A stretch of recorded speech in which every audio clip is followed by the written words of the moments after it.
رسول صلی اللہ علیہ وآلہ وسلم نے فرمایا جب امانت ضائع کر دی جائے تو پھر قیامت کا انتظار کرو۔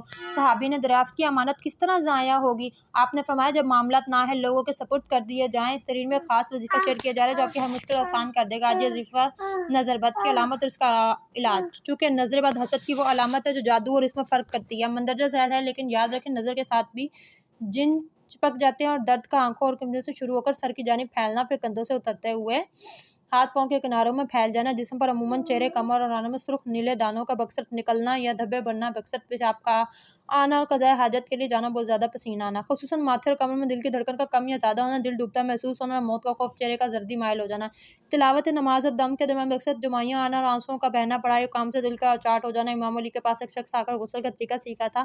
امام علی غسل کے آداب و طریقہ بتاتے بتاتے فرمانے لگے، اے بندہ خدا، یاد رکھنا جب بھی غسل کے لیے اپنے جسم سے لباس اتارو تو یہ کام کبھی نہ بھولنا۔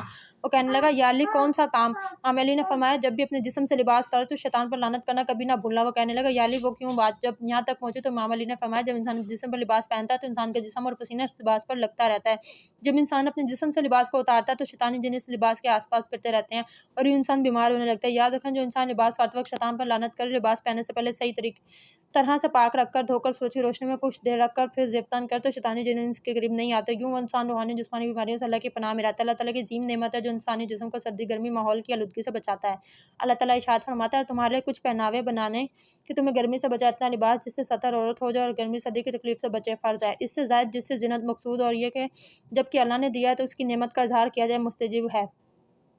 خاص موقع پر مثلاً جمعے یا عید کے دن عمدہ کپڑے پہننا مباح۔ اس قسم کے کپڑے روز نہ پہنیں کیونکہ ہو سکتا ہے کہ اترانے لگیں اور غریبوں کو جن کے پاس ایسے کپڑے نہیں ہیں نظر حقارت سے دیکھیں، لہٰذا اس سے بچنا ہی چاہیے۔ مرد کے لیے ناف کے نیچے سے گھٹنوں کے نیچے تک عورت یعنی اس کا چھپانا فرض ہے۔ ناف اس میں داخل نہیں اور گھٹنے داخل ہیں۔ عورت کا جسم سر سے پاؤں تک سطر ہے جس کا چھپانا ضروری ہے سوائے چہرے اور کلائیوں تک، ہاتھوں اور ٹخنوں سے نیچے تک پاؤں کے۔ ان کا چھپانا نماز میں فرض نہیں، باقی حصہ اگر کھلا ہوگا تو نماز نہ ہوگی، لہٰذا اس کا لباس ایسا ہونا چاہیے جو سر سے پاؤں تک اس کو ڈھکا رکھے۔ اس قدر باریک کپڑا نہ پہنے جس سے سر کے بال یا پاؤں کے بنڈیا یا پیٹ اوپر سے ننگا ہو۔ گھر میں اگر اکیلے یا شوہر یا ماں باپ کے سامنے تو دوپٹہ اتار سکتے ہیں، لیکن اگر داماد یا دوسرا قیادت دار ہو تو سر باقاعدہ ڈھکا ہوا ہونا ضروری ہے اور شوہر کے سوا جو بھی گھر میں آئے وہ آواز سے خبر کر کے آئے۔ عورت کو لازم کے لباس فاخرہ عمدہ برقع اوڑھ کر نہ باہر جائے، برقع برقع پردہ نہیں بلکہ زینت ہے۔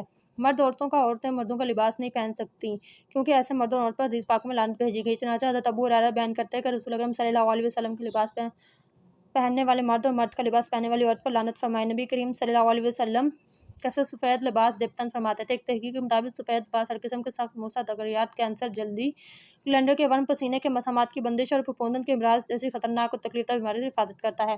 سنت یہ ہے کہ دامن کی لمبائی آدھی پنڈلی تک ہو اور آستین کی لمبائی زیادہ سے زیادہ انگلیوں کے پوروں تک اور چوڑائی ایک بلشت ہو۔ جو شخص کپڑا پہنے اور یہ پڑھے الحمدللہ الذی کسانی ھذا ورزقنی من غیر حول منی ولا قوت تو اس کے اگلے پچھلے گناہ معاف ہو جائیں گے۔ اللہ ہم سب کا آمین ناصر ہو۔ گائز اگر آپ کو میری یہ ویڈیو اچھی لگی ہے تو ویڈیو کو لائک کریں، شیئر کریں، چینل سبسکرائب کریں اور دعا میں یاد رکھیں۔